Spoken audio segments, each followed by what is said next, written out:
Testing okay sir. अस्सलाम वालेकुम students. Kaif 8 audit and assurance chapter 4 हमने स्टार्ट किया हुआ था। चैप्टर 4 जिसके अंदर हमारे पास कोई 3 टॉपिक्स थे, एक ऑडिट एविडेंस, एक ऑडिट डॉक्यूमेंटेशन और एक audit sampling. Audit evidence, audit documentation हम कम्प्लीटली कवर कर चुके हैं। कुछ प्रैक्टिस हम कर चुके हैं, कुछ प्रैक्टिस और करना रहती है जो आज के लेक्चर में हम देखेंगे। ऑडिट सैम्पलिंग थोड़ा सा हमने नॉलेज ले लिया, कोई एक क्वेश्चन भी हमने प्रीवियस क्लास में कवर कर लिया था। हाँ, थोड़ा नॉलेज और रहता है जो फिर नेक्स्ट क्लास में कवर करके ऑडिट सैम्पलिंग के बाकी क्वेश्चन करेंगे। आज हमारा टारगेट है कि हम ऑडिट एविडेंस और ऑडिट डॉक्यूमेंटेशन के पास पेपर के जितने भी क्वेश्चन रहते हैं वो हम कवर करके इस टॉपिक को प्रॉपर्ली वाइंड अप करते हैं। सो ऑडिट एविडेंस की बात करें, थोड़ा सा अगर हम रिवाइज करने की कोशिश करें तो ऑडिट एविडेंस ISA 500 कहता है कि एक ऑडिटर को बिफोर एक्सप्रेसिंग ओपिनियन क्या करने हैं, sufficient and appropriate audit evidence obtain करने हैं। सफिशिएंसी का मतलब क्या था कि ऑडिट एविडेंस क्वांटिटी में होनी चाहिए, और एप्रोप्रिएट का मतलब क्या था कि ऑडिट एविडेंस क्वालिटी होनी चाहिए, रिलायबल होने चाहिए और रेलेवेंट होने चाहिए। और क्वालिटी और लायबिलिटी किन फैक्टर्स पे डिपेंड करती है ये हम कवर कर चुके हैं। क्या ख्याल है? और रेलेवेंस का मतलब क्या है कि ऑडिट एविडेंस सपोर्ट करना चाहिए किन को, फाइनेंशियल स्टेटमेंट असर्शंस को। और फाइनेंशियल स्टेटमेंट असर्शंस क्या थी आपका? About income statement item. Income statement item mean classes of transaction and events. और about account balances. Account balances mean balance sheet item की असर्शन क्या है, तो ये भी हम कवर कर चुके हैं सारा का सारा एरिया। उसके बाद हम चले गए थे अपने सेकंड एरिया और चैप्टर के सेकंड एरिया में, और सेकंड एरिया था हमारे पास ऑडिट डॉक्यूमेंटेशन का। और ऑडिट डॉक्यूमेंटेशन का मतलब क्या था? रिकॉर्डिंग है किस चीज़ की? ऑडिटर ने जो प्रोसीजर्स परफॉर्म किए, जो एविडेंस ऑब्टेन किए और जो कंक्लूजन रीच किए, मीन रिकॉर्ड है of procedures performed, evidence obtain and conclusion reached का। और हमें ऑडिट डॉक्यूमेंटेशन प्रिपेयर करनी है, मीन वर्किंग पेपर प्रिपेयर करने हैं। क्यों प्रिपेयर करने हैं? एक तो अपनी ओपिनियन को सपोर्ट करने के लिए हमारे पास वाहिद रिटन एविडेंस क्या है? Audit working paper. क्या ख्याल है? हमने ये देखना है कि हमने जो भी काम किया अकॉर्डिंग टू ISAs किया है, बॉडी को दिखाना है, तो कैसे दिखाएंगे? वर्किंग पेपर के थ्रू। तो इसलिए हमें ऑडिट डॉक्यूमेंटेशन प्रिपेयर करनी है। किसी को काम दिया गया है, वो असाइन किया गया, परफॉर्म किया गया, तो वेरीफाई करने के लिए हम वर्किंग पेपर देखेंगे। वर्क हमने डायरेक्ट सुपरवाइज रिव्यू करना है तो वर्किंग पेपर के थ्रू करेंगे। बॉडी ने हमारे वर्किंग पेपर का या हमारे काम का क्वालिटी कंट्रोल रिव्यू परफॉर्म करना है तो कैसे करेगी? हमारे वर्किंग पेपर में ऑडिट डॉक्यूमेंटेशन के थ्रू। कोई स्टाफ मेंबर छोड़ के चला जाता है तो नहीं आने वाले स्टाफ को कैसे पता चलेगा कितना काम हो गया, कितना रहता है? ऑडिट वर्किंग पेपर के थ्रू। हमने फ्यूचर ऑडिट प्लान करने हैं तो पिछले साल के जो वर्किंग पेपर है वो हमें हेल्प देते हैं प्लानिंग करने में फ्यूचर की। मीन रिस्की एरिया जो प्रीवियस में थे वही करंट में भी हो सकते हैं, तो प्रीवियस वर्किंग पेपर हमें हेल्प देंगे फ्यूचर ऑडिट को प्लान करने में। तो इसलिए हमें क्या करना है? ऑडिट डॉक्यूमेंटेशन में वर्किंग पेपर प्रिपेयर करने हैं। और हमने क्या करना है? ऑडिट की क्वालिटी इंप्रूव करनी है। हमने एविडेंस जो है उसके लिए अपनी ओपिनियन को सपोर्ट करना है, तो वर्किंग पेपर हमें प्रिपेयर करने चाहिए। तो ये हमने कुछ पर्पस लर्न कर लिए। ऑडिट एविडेंस किसकी कस्टडी में होने चाहिए? ऑडिट एविडेंस किसकी कस्टडी में होने चाहिए? ऑडिटर के एविडेंस हैं तो ऑडिटर की कस्टडी में। तो एविडेंस हैं कहाँ पे? वर्किंग पेपर में। तो ऑडिट वर्किंग पेपर में ऑडिट डॉक्यूमेंटेशन की ऑनरशिप किसके पास होनी चाहिए? ऑडिटर के पास, क्लाइंट के पास नहीं। और client to client confidential information भी होती है, तो हमने सिक्योरिटी भी इसकी मेंटेन करनी कि कॉन्फिडेंशियल इन्फॉर्मेशन जो है वो डिस्क्लोज ना हो, और उसको रिटेन भी करना है हमने। मीन वर्किंग पेपर सिर्फ बनाने नहीं है, उसे अपने पास रिटेन भी करना है। हाँ, फर्म टू फर्म इसका टाइम पीरियड वेरी करता है, लेकिन एक नॉर्मल टाइम पीरियड है कि नेक्स्ट 5 ईयर्स तक हमें वर्किंग पेपर को अपने रिकॉर्ड में रखना है। क्यों? 2-3 साल बाद भी कोई उठ के आ सकता है कि भाई आपकी फर्म ओपिनियन रॉन्ग थी, तो आप कैसे जस्टिफाई करोगे कि ठीक थी? अपने वर्किंग पेपर के थ्रू कि भाई ये देखो, ये मैंने प्रोसीजर्स परफॉर्म किए, ये एविडेंस ऑब्टेन किए, ये कंक्लूजन रीच किए, और इसकी बेस पर मैंने वो ओपिनियन दी थी। इसलिए हमें नेक्स्ट 5 ईयर्स तक इसे अपने पास रिकॉर्ड में रिटेन करना है। फिर हम आगे गए तो हमने देखा जी कि ऑडिट वर्किंग पेपर जो है वो आप कंप्यूटराइज में इलेक्ट्रॉनिक फाइल में भी बना सकते हो। उसमें बनाने के फ़ायदे क्या हैं कि एक तो आपको इजी फॉर्मेट्स मिल जाएंगे। क्या वर्किंग पेपर कैसे बनाने चाहिए? उसमें आपकी जो है वो प्रिपरेशन स्पीडी हो जाएगी, कॉस्ट कम आएगी। उसमें एनालिटिकल रिव्यू जो है वो परफॉर्म करना डॉक्यूमेंट्स के ऊपर वो आपके लिए ईजी हो जाएगा। ह्यूमन एरर का चांस जो है वो कम हो जाएगा। और ऑनलाइन भी आप एक्सेस कर सकते हो वर्किंग पेपर में, कहीं दूर बैठे हुए भी। क्यों, अगर पेपर फाइल है तो ऑफिस में ही एक्सेस कर सकते हो। अगर आपके पास इलेक्ट्रॉनिक फाइल है तो ऑफिस में किसी बंदे को कॉल करोगे, वो आपको व्हाट्सएप कर देगा, ईमेल कर देगा, तो आप कहीं और बैठे हुए भी वर्किंग पेपर फाइल को एक्सेस कर सकते हो। और इससे क्या होगा कि अदर एरियाज के साथ लिंकेज जो है इलेक्ट्रॉनिक फाइल में वो आपके लिए ईजी हो जाती है। ऑडिट वर्किंग पेपर जो है उसकी फॉर्म या कंटेंट कुछ फैक्टर्स पे डिपेंड करती हैं। हाँ, वो फैक्टर्स क्या हैं कि वर्किंग पेपर कितने ज़्यादा होंगे, कम होंगे, डिपेंड करता है size, complexity of the entity पे, डिपेंड करता है नेचर ऑफ ऑडिट प्रोसीजर्स पे, risk of material misstatement पे, significance of audit evidence obtained पे, और ऑडिट मेथडोलॉजी यूज पे। और ये सारी चीज़ें हम ऑलरेडी कवर कर चुके हैं, इसलिए इतनी डिटेल में अभी मैं नहीं जा रहा, जस्ट हम रिवाइज कर रहे हैं ताकि प्रैक्टिस की तरफ जा सकें। फिर हमने बात कर ली कि ऑडिट वर्किंग पेपर क्या हैं। बेसिकली फाइल्स होती हैं, तो इसके दो मेन कंपोनेंट हैं, मीन दो तरह की फाइलें इसके अंदर होती हैं। एक परमानेंट ऑडिट फाइल, जिसके अंदर वो रिकॉर्ड में लिए जाते हैं जो एवरी ईयर हर क्लाइंट के वर्किंग पेपर में एज इट इज़ हमने अटैच करना होते हैं। परमानेंट ऑडिट फाइल में वो चीज़ें रखी जाती हैं जो एवरी ईयर हमने एक क्लाइंट के वर्किंग पेपर में एज इट इज़ रखनी है। मीन ऐसा उनमें कोई मेजर चेंजेस नहीं आती। मीन हर ईयर के वर्किंग पेपर में वो चीज़ें वैसे ही, वो डॉक्यूमेंट वैसे ही अटैच होने हैं। वो हम कहाँ पर रखेंगे? परमानेंट ऑडिट फाइल में। कंपनी के constitutional legal document like memorandum of association, article association की कॉपीज़ हैं, तो वो हम परमानेंट ऑडिट फाइल में रखेंगे कि उनमें कोई चेंज नहीं आता, तो हर ईयर के वर्किंग पेपर फाइल में एज इट इज़ अटैच होना होती हैं। कंपनी के कोई other long term contract like loan या लीजेस के डॉक्यूमेंट्स की कॉपीज़ हैं, तो वो भी परमानेंट ऑडिट फाइल में आएंगी। कंपनी की हिस्ट्री नॉलेज हमने लिया, कंपनी का ऑर्गेनाइजेशनल चार्ट हमने ऑब्टेन किया, तो उसमें भी ऐसा कोई चेंज ईयर टू ईयर नहीं आती, तो वो भी कहाँ पे रखेंगे? परमानेंट ऑडिट फाइल में। इसके अलावा हमने कंपनी की प्रीवियस फाइनेंशियल स्टेटमेंट्स की कॉपीज़ वगैरह हैं, तो भी कहाँ पे रखी जाएंगी? परमानेंट ऑडिट फाइल में। हाँ, ऑडिट वर्किंग पेपर के अंदर दो फाइलें होती है, एक परमानेंट ऑडिट फाइल और एक current audit file. Current audit file में वो मैटर रखे जाएंगे, वो डॉक्यूमेंट्स अटैच किए जाएंगे जो करंट ईयर ऑडिट से रिलेटेड हैं। लाइक करंट ईयर की फाइनेंशियल स्टेटमेंट्स हैं, हमने जो ऑडिट प्रोसीजर्स परफॉर्म किए हैं, उनके जो रिजल्ट्स ऑब्टेन किए हैं करंट ऑडिट फाइल के अंदर। कोई ड्यूरिंग ईयर हमने जो एडजस्टमेंट फाइनेंशियल स्टेटमेंट्स में रिक्वायर हैं उसकी हमने लिस्ट बनाई है, तो करंट ईयर से रिलेटेड है। कहाँ पे? करंट ईयर ऑडिट फाइल में। Cumulative error schedule, cumulative error schedule क्या था कि वो इंडिविजुअल इमटीरियल में स्टेटमेंट जब हमें ड्यूरिंग ऑडिट मिलती हैं तो उनकी जो लिस्ट हम बनाते हैं ताकि एंड ऑफ ऑडिट हम उसकी मटीरियलिटी चेक कर सकें, तो उसे क्या नाम देता है? Cumulative error schedule. Current year का ऑडिट प्लान था, तो कहाँ पे रखेंगे? करंट ईयर ऑडिट फाइल में। इसके अलावा हमने कोई written representation during the year obtain की हैं मैनेजमेंट से, तो कहाँ रखेंगे? करंट ऑडिट फाइल में।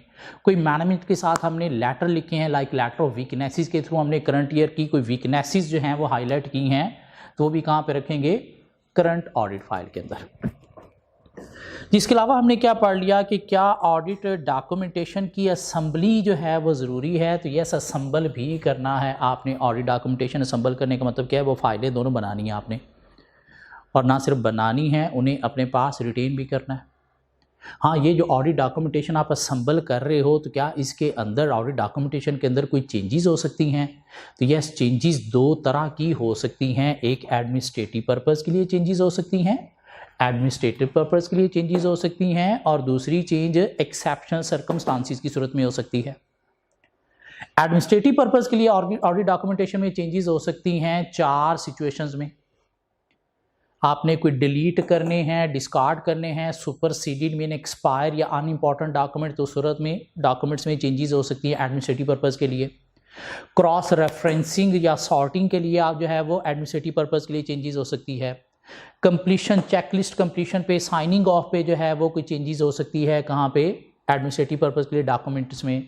या कोई ऑडिट एविडेंस जो आपको बिफोर साइनिंग ऑडिट रिपोर्ट मिल गया, क्या ख्याल है, लेकिन उसका डॉक्यूमेंट आपको जो है वो ऑडिट रिपोर्ट साइन होने के बाद मिला, तो फिर भी आप क्या कर सकते हो?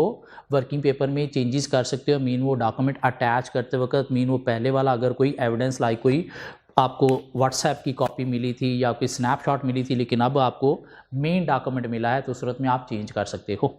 सो ऑडिट वर्किंग पेपर असेंबल करने हैं। कब तक असेंबल करने हैं? वो कहता है ऑडिट रिपोर्ट से नेक्स्ट 60 डेज के अंदर अंदर आपको असेंबल करने हैं, मीन बनाने हैं, कंप्लीट करने हैं। हाँ, क्या ड्यूरिंग असेंबलिंग उसके अंदर चेंजेस हो सकती हैं? तो यस, हो सकती हैं एडमिनिस्ट्रेटिव पर्पज़ के लिए। और एडमिनिस्ट्रेटिव पर्पज़ के लिए जब भी चेंजेस होंगी तो इसके लिए कोई एक्स्ट्रा प्रोसीजर्स परफॉर्म नहीं करनी, सिर्फ चेंजेस करनी है। हाँ, किन सिचुएशन में हो सकती हैं? डिलीटिंग, डिस्कार्डिंग सुपरसिटी डॉक्यूमेंट की सूरत में, साइनिंग, क्रॉस रेफरेंसिंग, सॉर्टिंग की सूरत में, साइनिंग ऑफ चेकलिस्ट कंप्लीशन की सूरत में, और डॉक्यूमेंट्स एविडेंस जो आपको मिला है after signing the audit report की सूरत में। और जब एडमिनिस्ट्रेटिव पेपर्स के लिए कुछ चेंजेस की जा रही हैं डॉक्यूमेंट्स के अंदर, तो आपने फिर कोई 3 नई चीज़ें भी डॉक्यूमेंट करनी हैं। एक, आपने स्पेसिफिक रीज़न के क्यों चेंज की गई है वो डॉक्यूमेंट करनी है।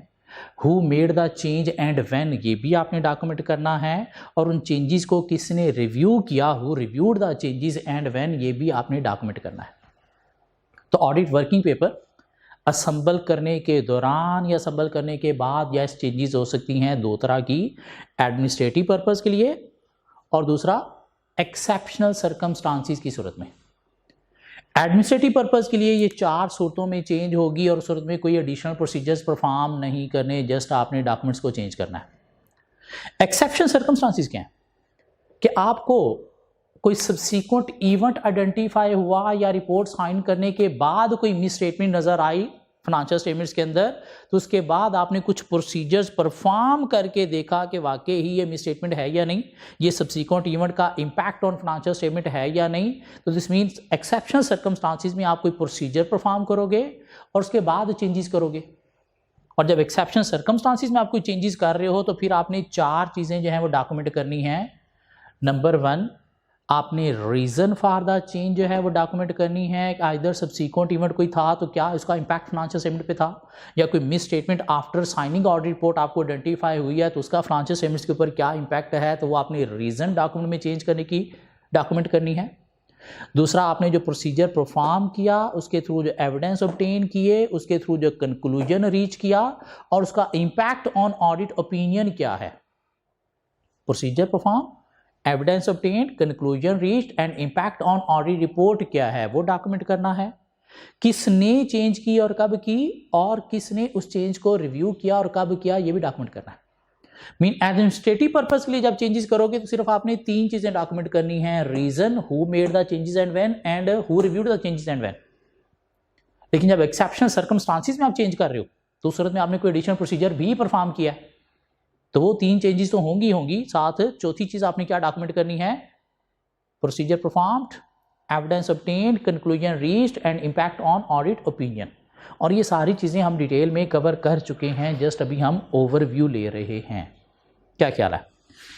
अब यहां से अगर हम चलें इस टॉपिक के क्वेश्चंस में, पास पेपर क्वेश्चंस में अगर हम चलें, सो लास्ट टाइम ये चैप्टर अगर कभी टेस्ट किया गया है तो कब टेस्ट किया गया है, स्प्रिंग 2021 में फॉर 3 मार्क्स। मेरे कंप्रीहेंसिव क्वेश्चन इसके ऊपर ऑटम 2018 में आया था। ऑटम 2018 के बाद से कोई कंप्रीहेंसिव मीन कोई सिनेरियो बेस्ड बड़ा क्वेश्चन इस चैप्टर के ऊपर अपीयर नहीं हुआ। 2018 मीन 2019, 2020, 21 मीन पिछली 6 अटैम्प्ट से आप ये समझो कि ना टेस्ट होने के बराबर है। क्यों? स्प्रिंग में टेस्ट हुआ है तो 3 नंबर के लिए जस्ट रटा टेस्ट हुआ है। क्या टेस्ट किया है उसने स्प्रिंग 21 में 3 नंबर के लिए कि your form is the auditor of Monaro limited ML. ML's financial statements were issued on 28 February 2021. However, after receiving a High Court judgment on 2nd March 21, year and है 28 फरवरी और 2nd मार्च 21 को कोई high court की judgement I, ML's management assesses its impact and has decided to revise its financial statements. तो ML की management ने financial statements को revise किया, मीन दोबारा से बनाया। क्यों? अब इस हाई कोर्ट जजमेंट का शायद फाइनेंशियल स्टेटमेंट के ऊपर कोई इंपैक्ट आया है तो इसलिए फाइनेंशियल स्टेटमेंट्स दोबारा से बनाई गई हैं।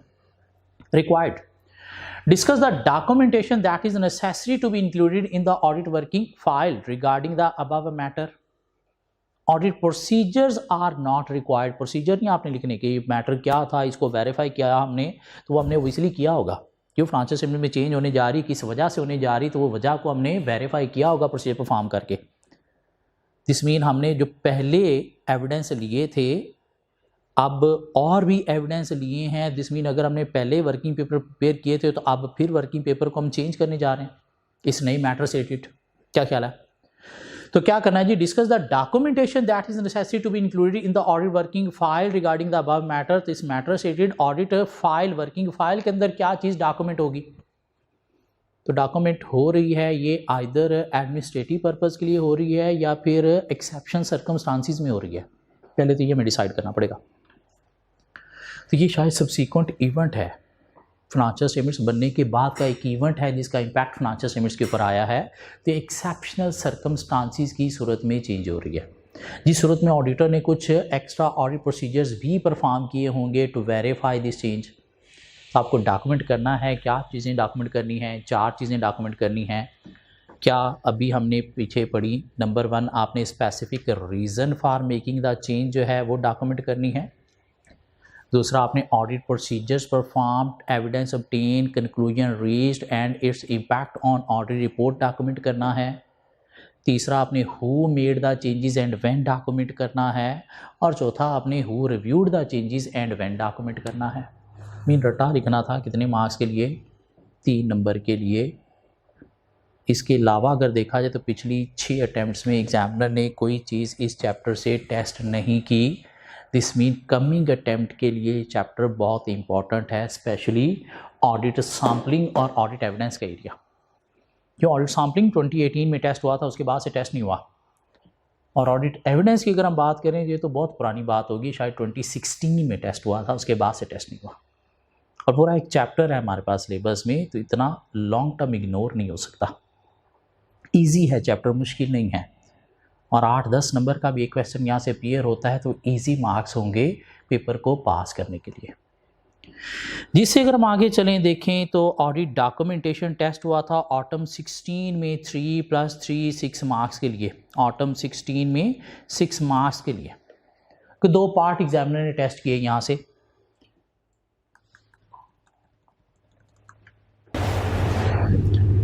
जी, ऑटम 16 में एग्जामिनर ने टेस्ट किया ऑडिट डॉक्यूमेंटेशन से। कुछ 6 नंबर का क्वेश्चन देखते हैं क्या टेस्ट किया ऑटम 16 में।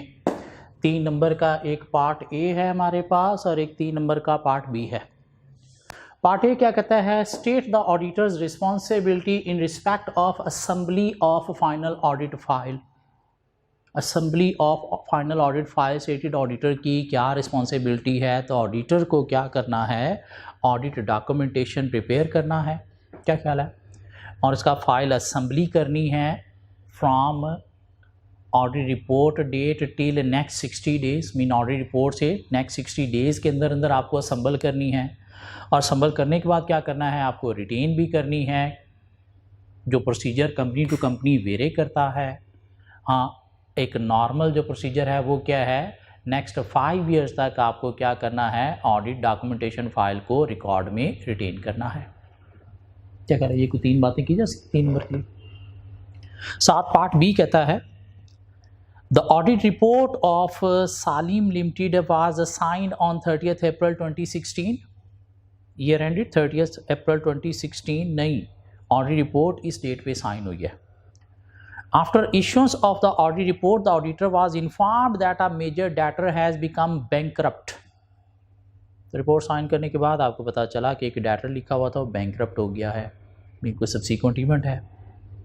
Specify the matters that the auditor would be required to document in the above situation. तो वही जो स्प्रिंग 21 में टेस्ट किया गया था वही 3 नंबर ये भी हैं कि आपने क्या डॉक्यूमेंट करना है। तो नंबर 1 आपने specific reason for making change in the audit file document करना है। दूसरा आपने डॉक्यूमेंट करना है क्या? Procedures performed, evidence obtain, conclusion reached and their impact on audit report. तीसरा who made the changes and when. और चौथा who reviewed the changes and when. क्या ख्याल है? 6 नंबर इजी। और ऑडिट एविडेंस को अगर देखा जाए तो लास्ट टाइम ये टेस्ट हुआ था स्प्रिंग 2016 में फॉर 4 मार्क्स। और क्या टेस्ट किया गया? Briefly describe how an auditor evaluate the sufficiency of audit evidence. कि आपको audit evidence sufficiency mean quantity ज़्यादा चाहिए या कम चाहिए, या ऑडिटर कैसे इवैल्यूएट करेगा। तो हमने कहीं पे चैप्टर 4 के वेरी फर्स्ट पेज पे पढ़ा था कि सफिशिएंसी और एप्रोप्रिएटनेस डिपेंड करती है कुछ फैक्टर्स पे, कि हमें ऑडिट एविडेंस सफिशिएंसी ज़्यादा चाहिए कम चाहिए, डिपेंड करता है नंबर 1 किस चीज़ पे, रिस्क ऑफ मटीरियल मिसस्टेटमेंट पे, कि इधर हाई है तो हमें ज़्यादा एविडेंस चाहिए, लो है तो कम एविडेंस चाहिए। Nature of internal control system पे डिपेंड करता है, स्ट्रॉन्ग है तो हमें कम एविडेंस चाहिए, वीक है तो हमें ज़्यादा एविडेंस चाहिए। क्यों काम ज़्यादा करना पड़ेगा? Materiality of the matter in question mean जिस अकाउंट बैलेंस शीट हम एविडेंस लेने जा रहे हैं, देखना है वो मटीरियल अमाउंट है तो ज़्यादा काम करना है, ज़्यादा वेरिफिकेशन करनी है तो ज़्यादा एविडेंस चाहिए।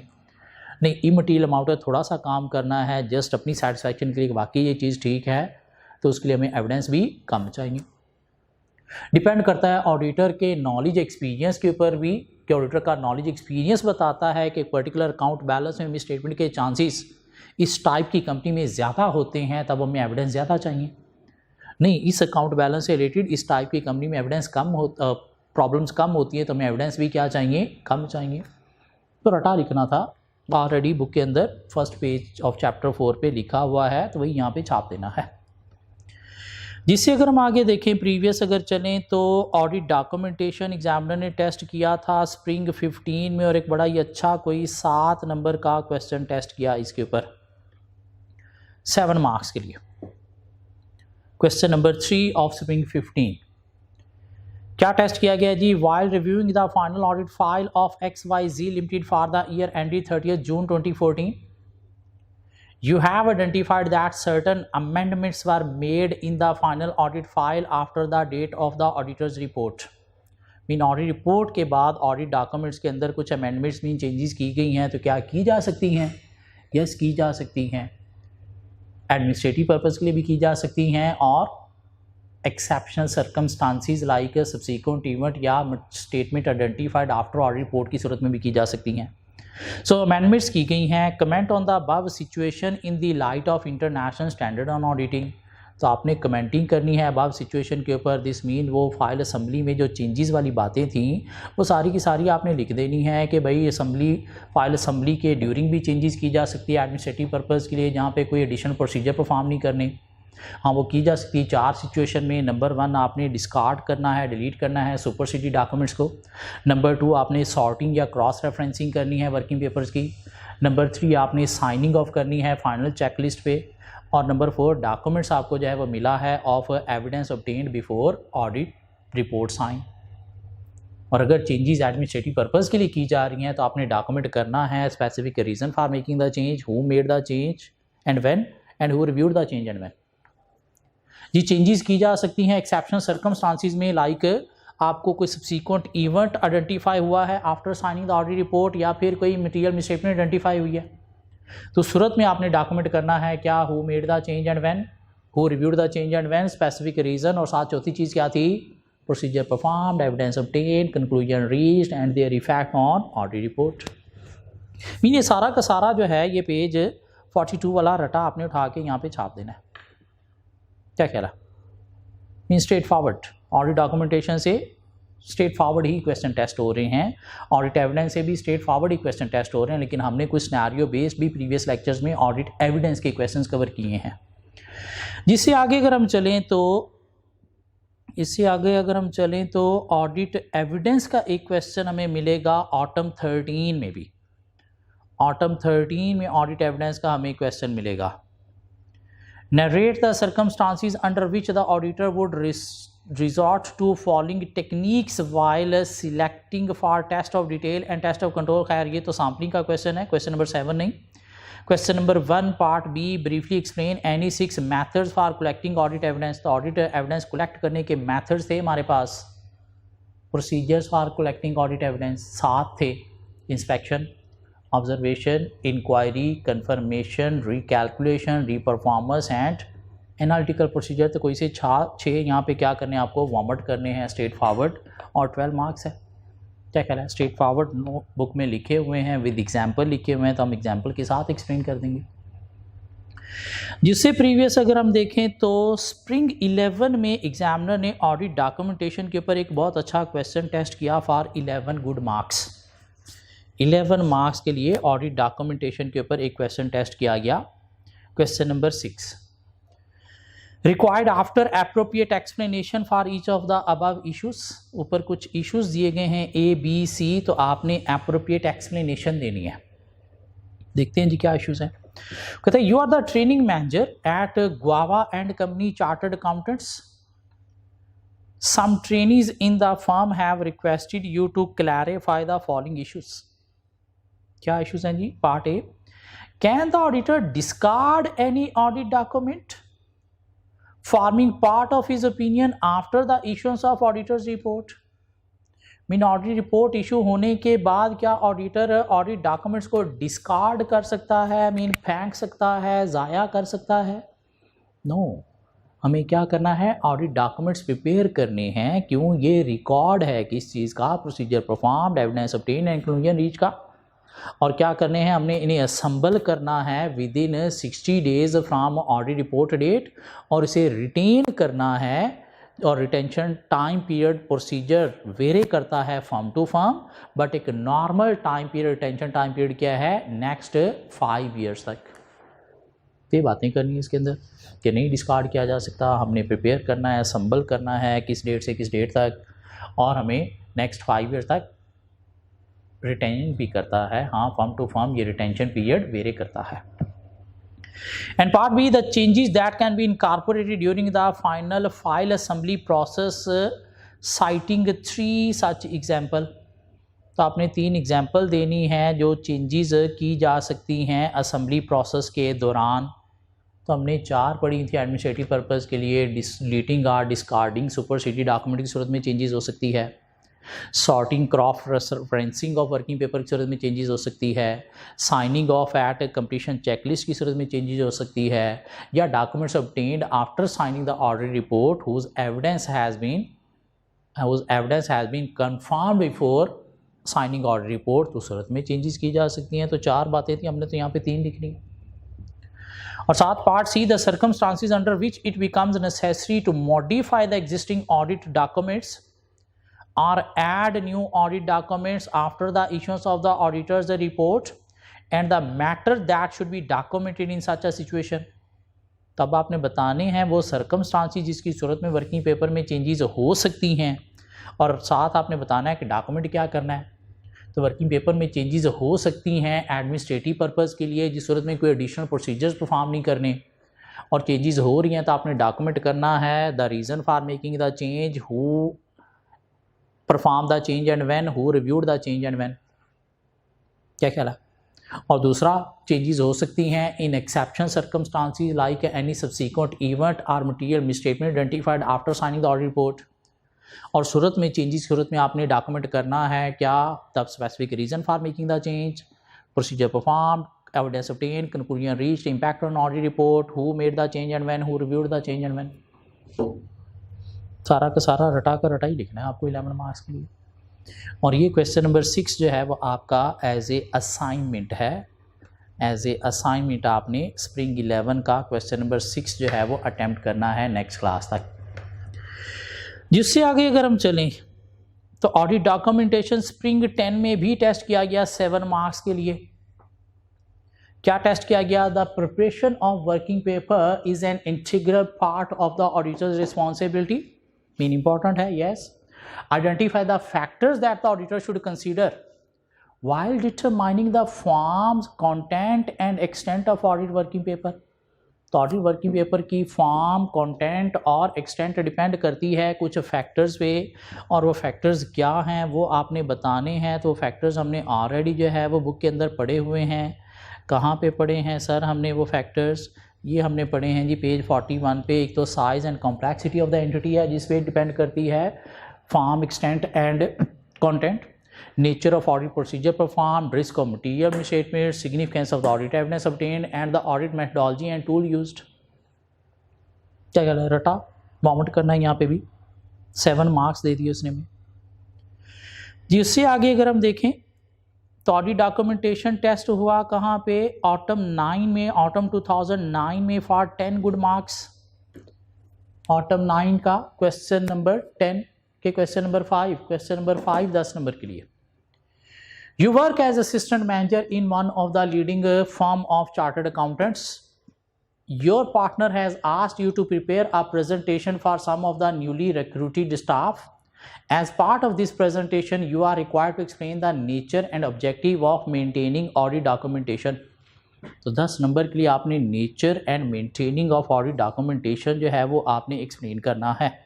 दिस मीन पहले आपको क्या एक्सप्लेन करना पड़ेगा, नेचर एंड मेंटेनिंग। तो पहले आपने नेचर के क्यों आपने ऑडिट डॉक्यूमेंटेशन का ऑब्जेक्टिव क्या है वो आपको बताना है मेंटेन करने का। तो ऑब्जेक्टिव आपने पढ़े हुए हैं। एक तो हमें अगर वर्क शो करना है परफॉर्म्ड एज पर ISAs है तो हमें वर्किंग पेपर प्रिपेयर करने हैं, अपनी ओपिनियन को सपोर्ट करने के लिए वर्किंग पेपर प्रिपेयर करने हैं, वर्क असाइन परफॉर्म हुआ है क्वालिटी कंट्रोल रिव्यू के लिए, फ्यूचर ऑडिट को प्लान करने के लिए। तो हमने स्टार्ट में पर्पस पढ़ने हैं तो पढ़ लेने हैं, और उसके बाद मेंटेन करने हैं, मीन हमें रिटेन करने हैं। Procedure firm to firm vary करता है, लेकिन एक नॉर्मल प्रोसीजर है कि नेक्स्ट 5 ईयर्स तक हमें रिटेन करने हैं। नंबर बहुत ज़्यादा है, शायद उतना मटीरियल नहीं है लिखने के लिए जितना उसने मार्क्स के लिए टेस्ट कर लिया। क्या ख्याल है? जिससे अगर हम आगे चलें तो क्वेश्चन 14 हमें एक मिला था जिसका पार्ट बी हमने शायद कवर कर लिया। पार्ट बी हमने कवर कर लिया कि हमें एक ऑडिट वर्किंग पेपर मिला था जिसके अंदर से हमने मसले निकाल दिए। पार्ट ए इसका कवर करना रहता है, ए और बी रहता है। पार्ट सी हमने कवर कर लिया हुआ है। पार्ट सी में हमने एक वर्किंग पेपर के अंदर से मसले जो है वो निकाल के दे दिए थे।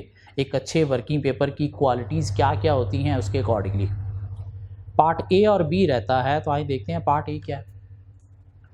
कहते हैं पार्ट ए क्या है जी, ISA 230 audit documentation establishes standard and provide guidance regarding documentation in the context of the audit of financial statement.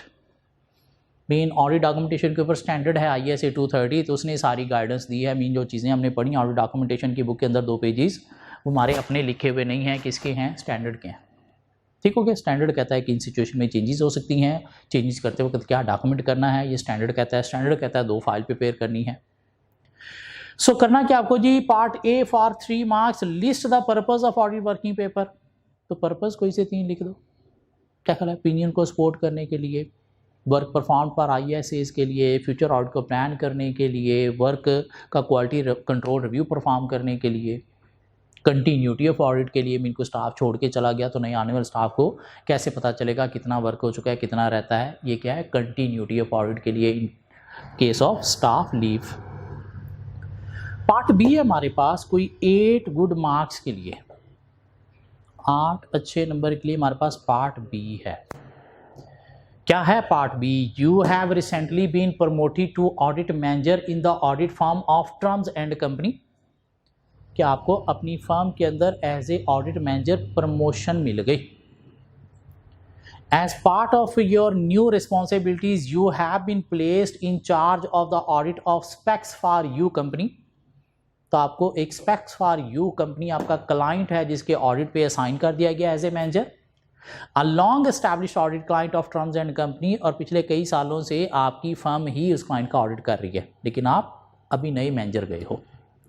So specs for you company sells spectacles mean glasses, lenses company sell करती है।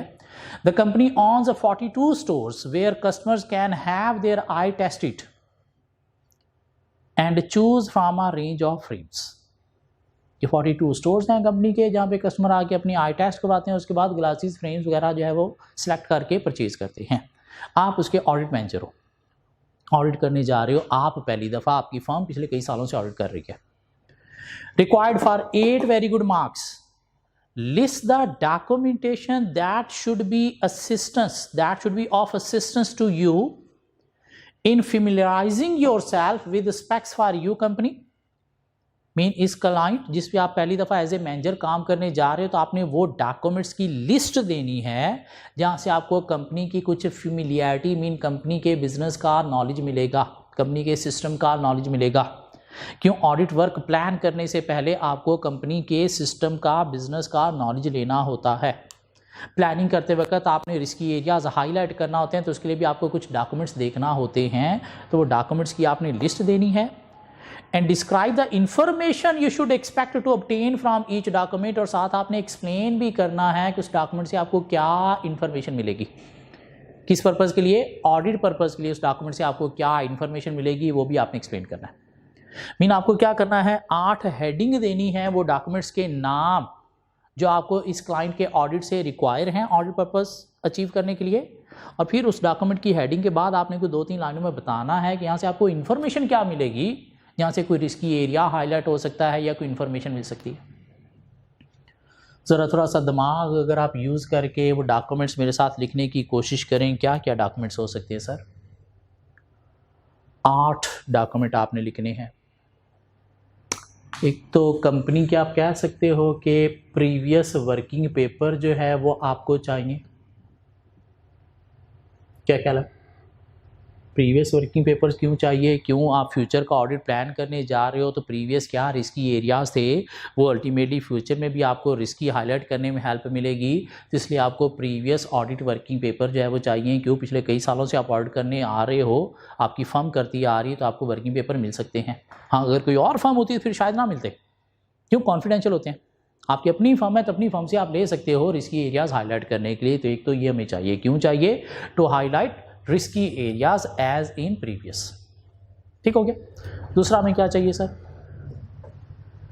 दूसरा हम कह सकते हैं कि हमें company की प्रीवियस और करंट फाइनेंशियल स्टेटमेंट्स भी चाहिए। क्या क्या है? कॉपी ऑफ फाइनेंशियल स्टेटमेंट्स हमें चाहिए, करंट भी प्रीवियस भी, देखने के लिए कि क्या कंपनी के मेन अकाउंट बैलेंसेस हैं, मटेरियल अकाउंट बैलेंसेस हैं, और देखने के लिए कि क्या कोई चेंजेस आ रही हैं फाइनेंशियल स्टेटमेंट्स फिगर्स के अंदर, ताकि हम हाईलाइट कर सकें। क्या हाईलाइट कर सकें? रिस्की एरियाज हाईलाइट कर सकें। तो फाइनेंशियल स्टेटमेंट्स की कॉपी भी हमें चाहिए एनालिटिकल प्रोसीजर परफॉर्म करके रिस्की एरियाज हाईलाइट करने के लिए। हाँ, इसके अलावा हमें क्या चाहिए जी? कंपनी के हम कह सकते हैं कॉपी ऑफ बजट्स भी चाहिए। कॉपी ऑफ बजट्स भी चाहिए। क्यों? हमने एनालिटिकल प्रोजेक्ट परफॉर्म करने हैं रिस्की एरियाज हाईलाइट करने के लिए, सिर्फ फाइनेंशियल स्टेटमेंट्स के साथ नहीं, हमने कंपनी के बजट्स के साथ भी कंपेयर करना होता है कि कंपनी की प्लान के अकॉर्डिंगली भी रिजल्ट्स में क्या फ्लक्चुएशन आ रही है, तो बजट्स की कॉपी भी चाहिए। क्या ख्याल है? इसके अलावा हमें और क्या डॉक्यूमेंट चाहिए सर? कह सकते हैं कि हमें कंपनी का ऑर्गेनाइजेशनल चार्ट भी चाहिए। ऑर्गेनाइजेशनल चार्ट हमें चाहिए। क्यों? देखने के लिए कि कंपनी का क्या स्ट्रक्चर है, कितने डिपार्टमेंट्स हैं, किस डिपार्टमेंट में कौन कौन से पर्सन जो हैं वो इन्वॉल्व हैं, ताकि हमें कल को ड्यूरिंग ऑडिट कहीं से कोई इन्फॉर्मेशन चाहिए, कोई एविडेंस चाहिए, तो हमने किस डिपार्टमेंट में जाना है, किस पर्सन से वो इन्फॉर्मेशन मिलेगी, तो ऑर्गेनाइजेशन चार्ट से हमें ये चीज़ आइडेंटिफाई करने में भी हेल्प मिलेगी। तो ऑर्गेनाइजेशन चार्ट की कॉपी भी चाहिए हमें।